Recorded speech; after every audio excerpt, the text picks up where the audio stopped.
Vamos fazer análise agora do sistema de ignição. Lembrando, esse veículo é equipado com bobinas de ignição do tipo potência, ou seja, o circuito transistorizado é controlado, é integrado ao módulo de injeção. Então, nesse caso, fazemos possivelmente dois testes. O primeiro, captura do circuito primário, que eu pego diretamente do conector elétrico, o fio de pulso da bobina. E o outro teste, eu capturo pela pinça indutiva por campo magnético, para me gerar a imagem do secundário. Então, eu tenho o teste primário e o teste do secundário.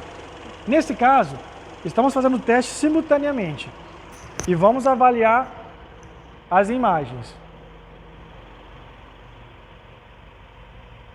Olha só, pronto, congelei a imagem aqui para facilitar.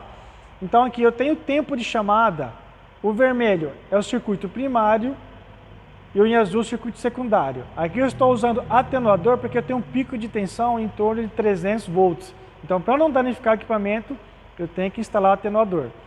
No circuito secundário, eu utilizo uma pinça indutiva, que só faz a captura por campo magnético. Então, eu não tenho pico de tensão no equipamento.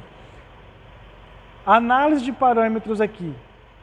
Eu tenho que avaliar o tempo de chamada, que é o tempo de duração do pulso. Observe que o tempo é o mesmo, tanto para o primário quanto para o secundário. Tempo de queima é o mesmo. E residual de bobina. Como é que eu faço essa análise aqui? Os tempos estão compatíveis, eu tenho pico de tensão e eu tenho tempo de queima. Esse tempo de queima é o tempo que durou a descarga elétrica na vela e gerou a centelha. Então eu tenho uma centelha aqui de aproximadamente superior a 2 milissegundos. Tá? Então eu tenho 1, 2, quase 3 milissegundos de duração de queima, de faísca.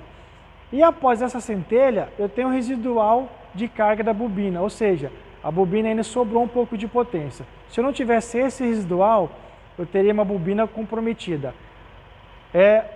Uma dica importante, cada tipo de bobina, cada veículo, eu posso ter uma imagem de residual diferente. Alguns podem oferecer mais ou menos residual, mas sempre tem que ter a carga residual após o tempo de queima. Então, comparando as imagens, eu tenho os tempos compatíveis, tempo de chamada, tempo de queima e residual. O que muda nesse caso é a interpretação de leitura dos parâmetros, porque uma eu capto diretamente no chicote do circuito primário e outro eu capto por indução do circuito secundário. Nesse caso, o sistema de ignição está perfeito. Essa é a imagem ideal.